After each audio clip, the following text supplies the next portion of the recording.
This is the Roller Coaster Podcast, and I'm your host, Lucy Q. Life is a wild ride. It has twists and turns. It's scary, exciting, and downright fun. So throw your head back, arms in the air, and come along with me for the ride. Life is like a roller coaster, baby, baby. I wanna ride. Do you hear that whisper? That little voice that tugs at your heart, telling you to start living your best life. If that sounds like you, then now is the time to join Nectar Growth.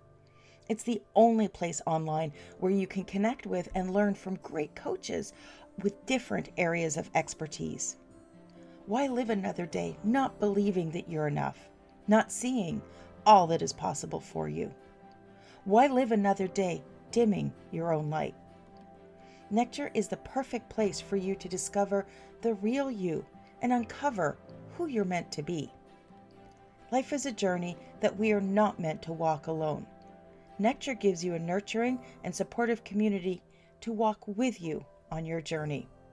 Start living your best life and see what is truly possible. Come join us at nectargrowth.com. You know you're worth it. Ride.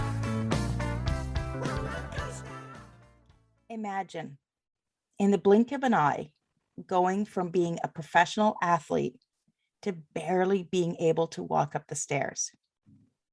Joining me today is Jamie MoCrazy, who was a professional slopestyle skier, or rather a slopestyle and halfpipe skier. And in 2015, Jamie crashed on her second run at the World Tour Finals. Jamie landed her double backflip, the cotton edge, slamming her head into the ground. Her brain started to bleed in 8 spots. She hurt her right brain stem, paralyzing her right side. Jamie is here to share her story of climbing an alternative peak after an unexpected trauma. Welcome to the roller coaster, Jamie. Thank you so much for having me. I'm excited to talk. Wow, that's quite the story. Can you maybe take us back to where you were when you had your accident and then, where you are today? I'd love to. So the best way to think about it is through the mind of my little sister, Jamie, who is 3 years younger than me, and she was at World Tour Finals, her first World Tour Finals that she made to compete in halfpipe, which was the next day, because this was the slopestyle competition. So halfpipe is half of a tube made out of snow, and you ski. We both are skiers. So you ski to the side, do tricks, ski to the side, do tricks. It's the same halfpipe that Shaun White does, which he's a known figure. So that's what halfpipe is. And then slopestyle is multiple jumps and rails, and you're judged on your overall impression of the run. So anyways, we were both competing in halfpipe the next day. Since it was slopestyle, Jeannie was just watching me, and she was at the top of the run, and she gave me a hug when I dropped in. I hit the first couple features, and then she saw me take off on the jump I was double flipping. She couldn't see the landing because of the mountain, and then she heard the radio crackle to life. We need all hands on deck and a helicopter on standby. Without a word, she and my coach put on their skis and skied down, and she saw me convulsing in the snow, spewing blood, and my eyes were rolled back in my head. From that moment, in the next 24, 48 weeks and months became a blur for her, because when she started going, first they took me to the Whistler Clinic, and I was brought down in a sled. And I was completely already out of it. I was in a natural coma. And so when they took me down, someone was leaning on me, who was sitting on me, and he was pumping air into my mouth because my breathing was erratic. And so when that happened, then she had to deal with the insurance. We are Americans, we were in Canada, and that's something you never really think about when a crisis is happening, but you have to deal with the insurance and how you're going to be paying for everything and how insurance is happening. And as my little sister, who was 19 at the time, Jeannie, she wasn't thinking about insurance. She didn't know our family's insurance or any of that type of information, but she had to deal with all of that as things were happening. And then they airlifted me from Whistler to Vancouver General Hospital. And on the car ride, she was brought down by the World Ski and Snowboard Festival, the people working there, because they were very supportive.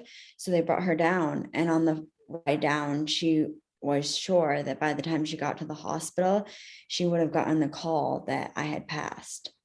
And so she was terrified. And then she has that memory in her mind, which is interesting because I don't remember that whole day, the day of my crash. I don't remember the morning before my crash. Or anything during that day, or 6 weeks after I had serious amnesia. So even though I was in a coma for 10 days, and then I woke up, which in the movies is quite often portrayed as someone waking up like, hey, what happened? But no, I have no memory of the time I woke up. That just meant I was able to be alert and attentive for an hour during 24 hours of a day.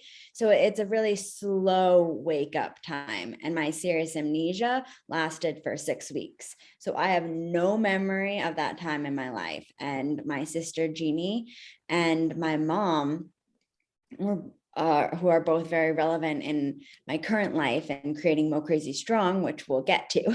But Jeannie was there and she remembered it all, which is why the book that she's in the process of writing, it's a novel from her point of view based on 100% truth. Wow. I can't even imagine. I mean, for you, you don't remember it, but I'm sure for your sister Jeannie, it's etched in her memory, and it's probably a vision she can never forget. Mm-hmm. For you, when was the first time that you recall being aware? Well, my memory, as it started to come back, it was like when you're a child, you remember the things that mattered the most to you when you were a child. So one of my first memories, which is very, very fuzzy, but I remember a stimulator being put on my right arm to get it to move for the first time about a month and a half after my injury. And so I don't remember anything else during the day, just I have a vague memory of that. And my right side, because of my brainstem damage, had been paralyzed. So a stimulator caused it to move for the first time again, my right arm. And I kind of remember that. And I remember some scenes like inside the hospital. So I was in, by this time, I was on the top floor at the Intermountain Hospital in Salt Lake City, Utah. And I was technically in inpatient rehab. And that's when my mind began to come back, was at inpatient rehab. And at the time, I actually in my in my room, there's pictures all over my hospital room. I had a hammock in my hospital room, and it was so cool. And my mom was living there with me, so she was actually living there 24/7 with me, which was amazing. And a funny thing is, I actually did not think that I was in a hospital, and I had a lot of cognition issues at this time. And I did not think I was in a hospital because old people and sick people went to a hospital, and I wasn't old or sick. And I had all these pictures in my room and a hammock. So my rational conclusion was that I was in a movie about a hospital. And the reason it didn't hurt me when they poked me with the needles was because it was a prop. And they would actually ask me, the nurses, where are you, Jamie? And I would tell them that I was in a movie about a hospital. And then I would explain to them why I was in a movie about a hospital. And they would not know how they were supposed to explain to their patient that the reason that the needles didn't hurt was because she was paralyzed on that side of her body. So this happened for a good couple of weeks where I would just tell them that I was in a movie about a hospital. And then my mom was like, so Jamie, technically you're in inpatient rehab. So technically you're not in a hospital, but it would just be much easier if you could tell the nurses you're in a hospital so they could send you home because you know where you are. And I was like, okay. So the next day they said, where are you? And I said, I'm supposed to tell you I'm in a hospital. And they go, woohoo! Oh, wow. So obviously you then went, they released you in the following days. Mm-hmm. So what were those initial days back at home, recovery, and what was your, if you can remember what your mindset was at the time? Yeah. Well, one of the big things was when I was in the hospital, I was really happy the whole time. And then when I left the hospital, I did not realize how serious my traumatic brain injury had been. So when I began to leave, I began to realize that I had been in a hospital. My cognition was coming back a little bit. And so I knew I wasn't in a movie. But that first fall, when I was recovering, I was sure that my traumatic brain injury was similar to a torn ACL, which is a knee ligament. And a lot of skiers tear their ACL, they take the year off and then they come back. And so I assumed I would just take the year off and then I would go back to competing because that was my life. I did that year round. It was where all my friends were. And so I figured that was what I was going to do. And so in the fall, I did a lot of recovery. And so one of the things was when I was doing outpatient therapy, I went to outpatient therapy 5 days a week for 3 hours. And I did therapy with my mom 7 days a week for 7 hours. And my mom has a master's in psychology, and she has worked with clients and worked. She had a federal grant from the government in the past to teach self-esteem to women. So she also had been studying how the brain functions on that level, and actually wrote an article a week before my brain injury about maintaining your self-esteem while your synaptic connections are rewiring after a traumatic brain injury. So she had a lot of ideas. She also had done a lot of education on early childhood brain development. And so she had the idea for my brain redevelopment to do many of the same things that you would do for brain development. And so she had me do a lot of activities that you do as a child for your brain development. And I would like play with sand for so I could rewire the whole right side of my body after my brainstem damage and get my mobility back. So we did a lot and a lot of work. And it was interesting because as my mind was coming back, two things. One, I didn't think it was nearly as serious as it was. And two, I always thought I was more healed than I actually was throughout my healing process. So I thought that I was fine. And at that time, I couldn't drive a car. I hadn't passed that yet. And then once I started, so I'm talking about roughly like a 6-month period of time. So when I first left the hospital, I had to get my license back and I had to like relearn with occupational therapy. And that took about 2 months to get back to the level where I could drive a car. And then even when technically I could drive a car, I still couldn't drive by myself.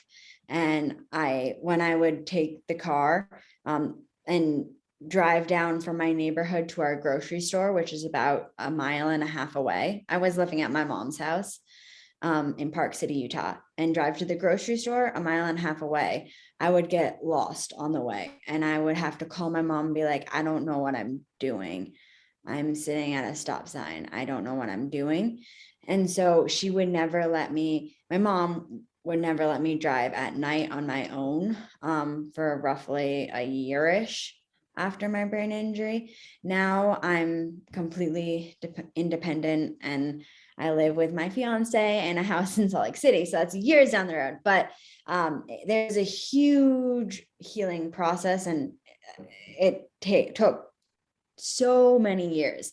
And that's one of the things that people don't quite realize is, so the first part when I was relearning how to run, walk, ride a two-wheeler, ski, like that's all visible things so people can understand that.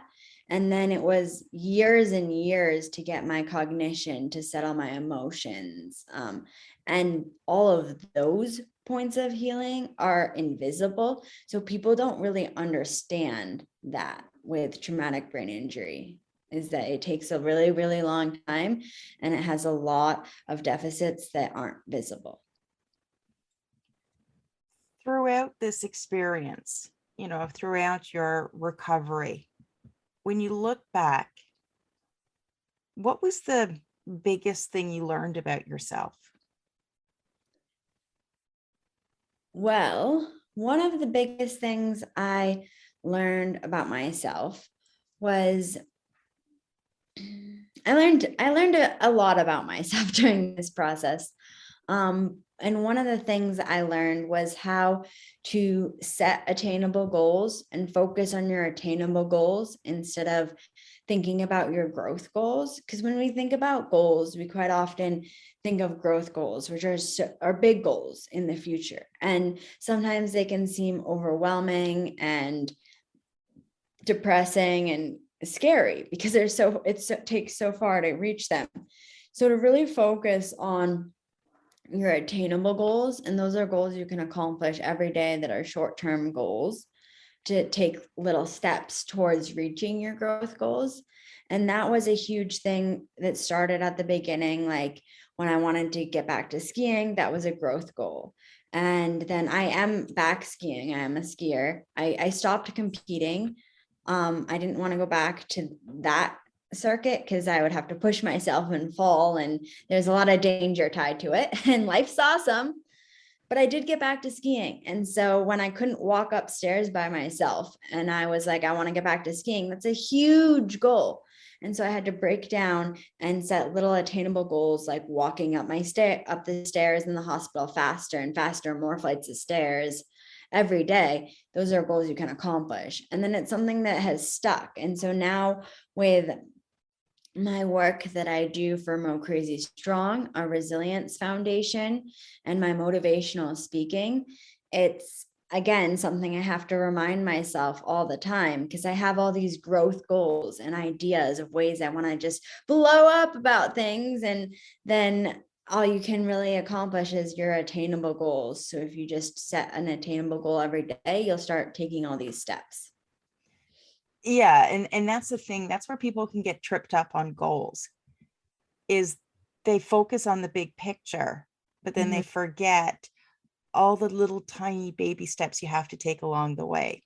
And although, in the course of a single day, those baby steps may not seem like a whole lot, over the course of a week, a month, a year, when you have the opportunity to look back, you can say, wow, look how far I've come. Yeah. But you can only do that in hindsight. Mm-hmm. Yeah. And that's the part that's like most challenging for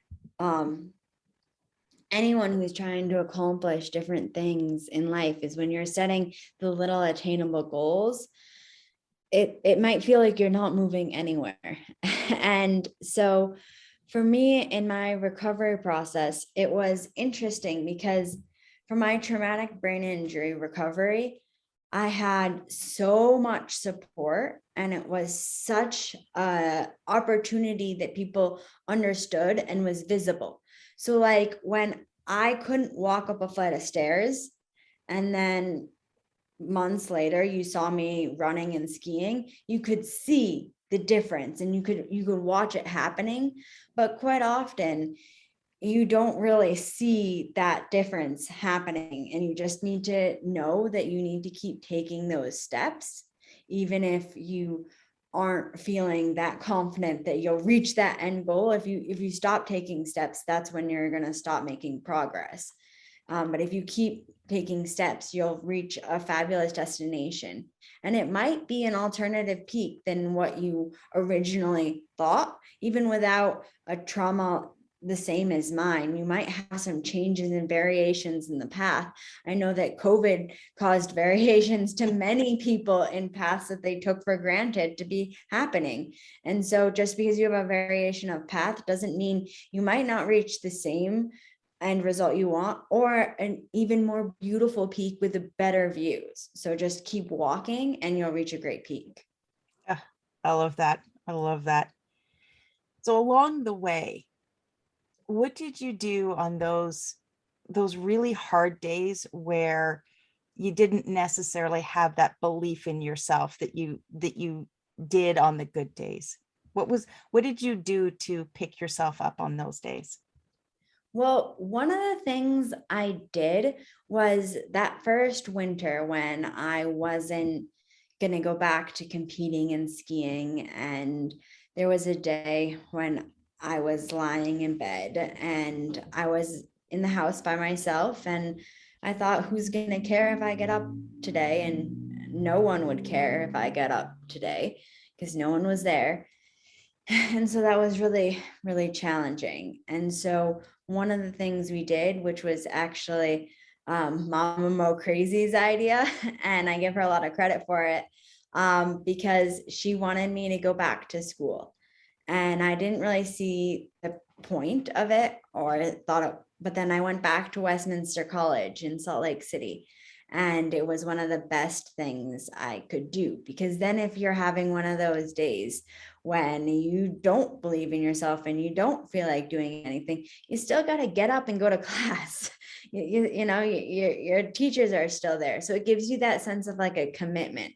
And it also allows you to perform with people who will evaluate you, judge your product, and you're able to perform again, which was a huge thing for me as well. So that was one of the things. And for anyone who's going through any sort of trauma in their life, if you don't go back to school, but maybe join a book club or join a neighborhood dog walking party, or just join something that's consistent, that you can feel like you have to commit to being there, and it will allow you to perform and be around people and not just lie in bed. Yeah, that expectation where somebody's waiting for you to show up. Yeah. It's that pull. So tell me, what was it like strapping on your skis for the first time after the accident? Because I'm a mother of two adult sons, and just thinking of watching one of my children go through this tears my heart apart. So, what was it like for you putting on the skis for the first time? And what was it like for your mother? Well, for me, putting my skis on, it was really exciting. And I was just really happy because I love skiing. And for my mom, so how she found out was I was competing and she was actually in Connecticut, so across the country from the US at this time, looking at a boarding school, for my youngest sister. So a high level high school education program.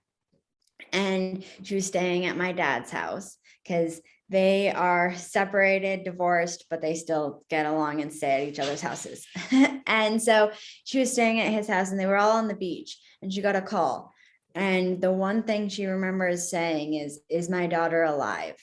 And the response was, for the moment. And Oh God. she dropped the phone and collapsed on the beach sobbing.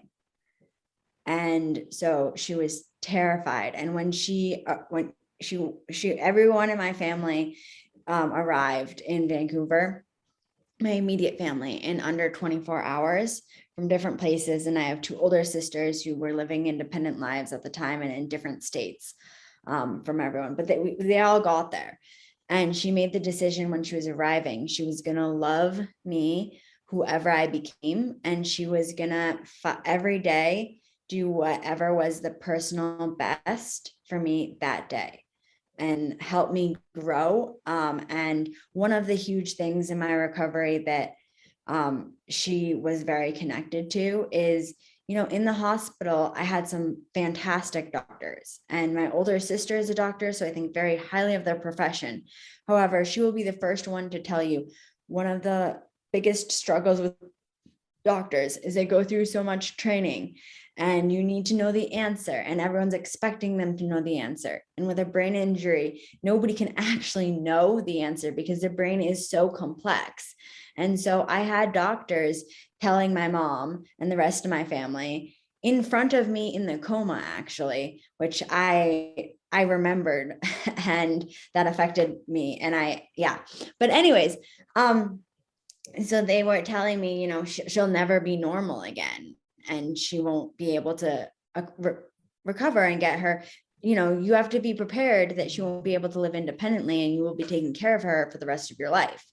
And so my mom said, you can't tell me that. I know that you don't actually know that, and we're not putting any ceilings on her. So that was a huge thing, is that she didn't know what level I would recover to, but she allowed me to not have any ceilings, which allowed me to continue healing and recovery. Is, I think, belief in yourself and belief in the recovery and belief in your support system is huge. And so if you put ceilings on your life, anything you're doing, like, oh, I'm not able to do that, any ceilings you put on your life, you'll only reach the ceilings, or you allow other people to put on you. However, if you don't ever put ceilings on you, you'll never know how far you grow. So that was a huge thing for her. And then back to what she felt about my skiing is, she knew I've been skiing since I was 1. And so she knew that I loved doing it and was happy about it. She has said she allowed me to make the decision not to go back to competing on my own completely without her whatsoever. And she told my dad multiple times, like, we have to let Jamie make this decision, because I was 22, so I was an adult. But I had to make the decision on my own. However, she has said if I went back to competing, she probably would be more nervous about it.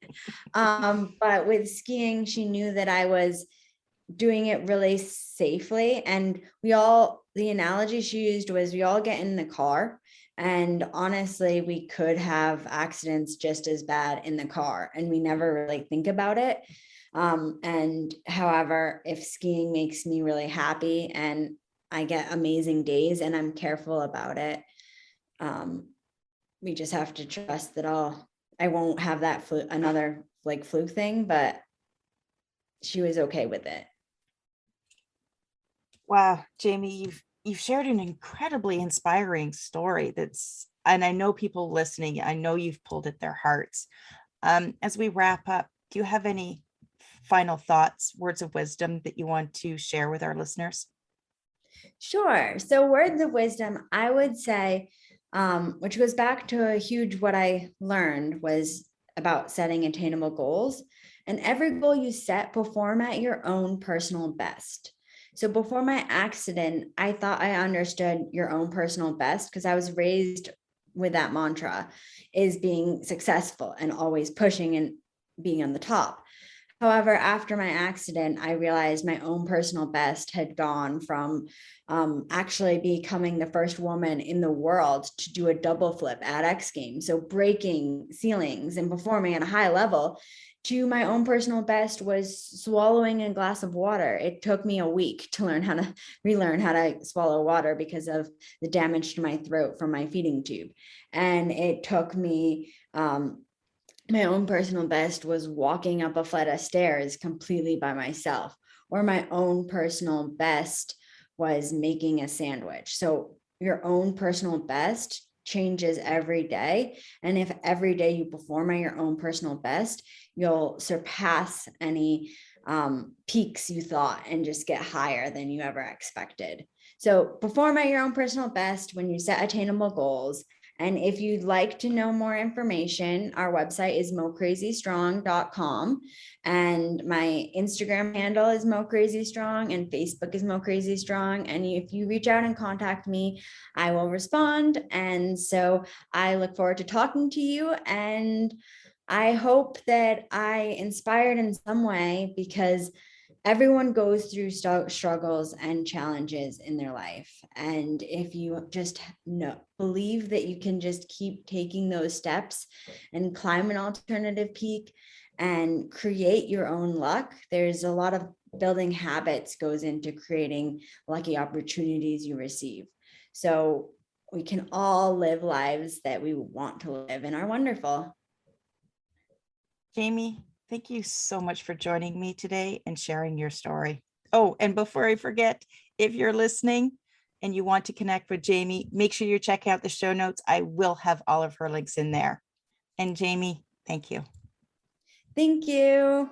Thanks for listening to this episode of the Roller Coaster Podcast. Want to chat or share your ideas about today's show? Pop me an email at hello@therollercoasterpodcast.com. Don't forget to connect with me on Facebook and Instagram at The Roller Coaster Podcast. Our theme song, Roller Coaster, was performed by The Lucky Setback. Audio editing by the one and only Jeff Quigley of Quigley Creative. Life is like a roller coaster, baby, baby. I wanna ride, ride, ride, ride. Life is like a roller coaster, baby, baby. I wanna ride, ride, ride, ride, ride. Roller coaster. Ride, ride. Roller coaster.